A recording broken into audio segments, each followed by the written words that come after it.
Please like and subscribe to my channel.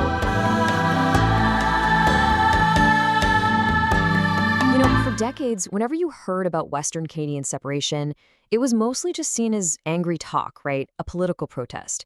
But that is changing big time. What used to be just noise is now becoming a formal legal process. In this explainer, we're going to break down exactly how we got to this point, starting with the one thing that has completely changed the game.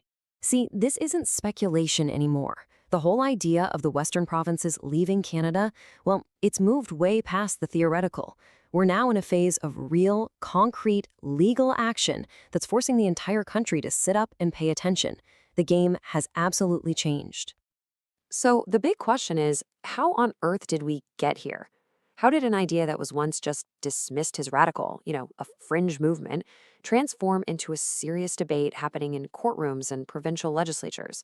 Let's trace that path from protest to actual legal process. Okay, so the first thing you really have to get your head around is this fundamental shift in strategy. The movement has gone from just making noise to actually using the law. This is no longer about rallies and angry rhetoric.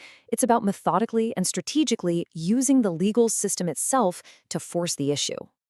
This right here, this is the turning point. The movement crossed a critical line when it moved out of the streets and into the courts. The moment judges started reading referendum questions out loud and constitutional lawyers began treating separation as a real, actionable process, that's when the whole dynamic changed. And honestly, there's no going back from that. So where did this new legal approach even come from?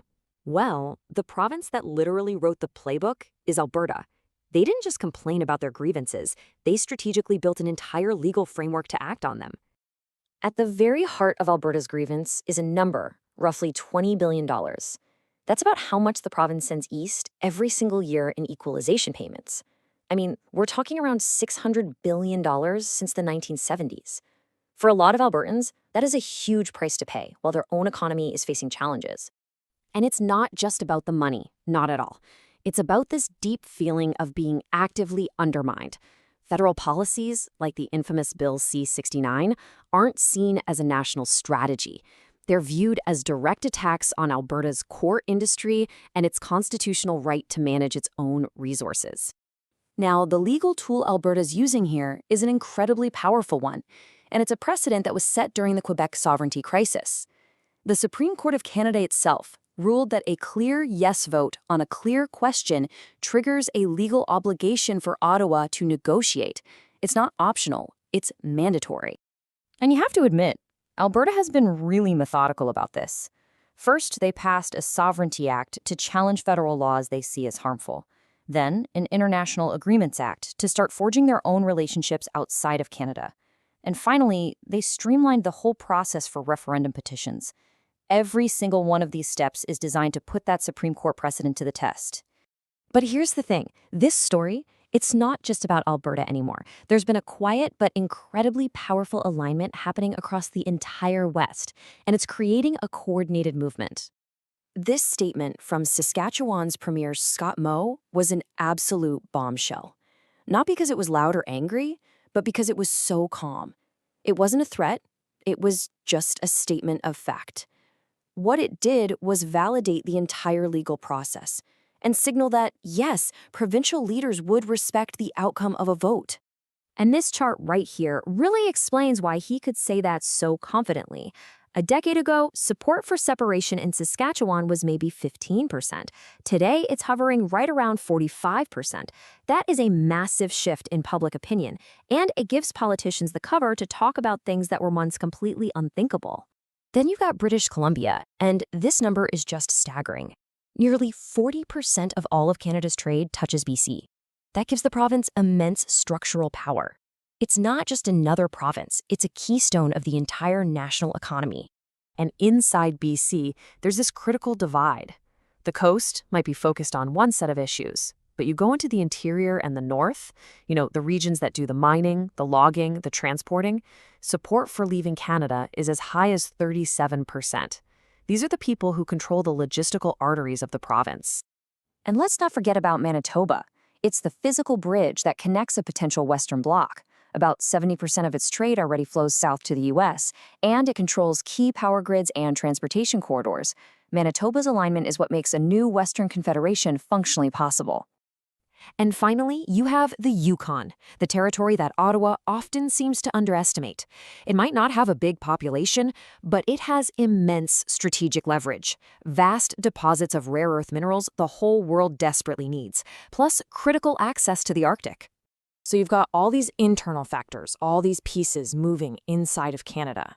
And all of it leads to one massive external factor, a wild card that could change the entire game: the United States. You know, comments from the US about a 51st state might have sounded totally outlandish at first, but what they did was normalize the conversation. They took the idea from the fringe and dropped it right into the mainstream, making it sound less like a radical idea and more like a defensive strategy. And this is the ultimate power play. Going through a formal separation process with Ottawa could take years, but a simple nod of recognition from Washington, that could turn a province into a de facto independent state overnight, effectively bypassing the Canadian government entirely. And make no mistake, the US is watching this, not because they care about Canadian politics, but because of hard-nosed strategic interests. The Pentagon cares about stable energy supplies, Arctic defense, and secure shipping lanes, all of which run right through Western Canada. They will always prioritize stability over politics. So when you put all of these pieces together, the law, the economics, the regional alignment, and that huge American factor, you just have to ask, has Canada reached a point of no return? Because ultimately, this isn't just about policy or money. It's about emotion. Polling consistently shows that about 75% of Westerners feel disrespected by Ottawa. That feeling isn't some fringe mood. It's a consensus. And that is the fuel driving this entire legal machine. This quote really just sums it all up, doesn't it? The argument is that this is no longer about anger or shouting. It's about the unavoidable forces of economics, of legal precedent, and of pure geography asserting themselves. It's a process that might have already become too powerful to stop. Which leaves us with one final and pretty profound question. The Western provinces are using the rules that Canada itself wrote. They're shifting from asking for change to legally engineering it. And once that process is fully in motion, who or what can actually stand in its way?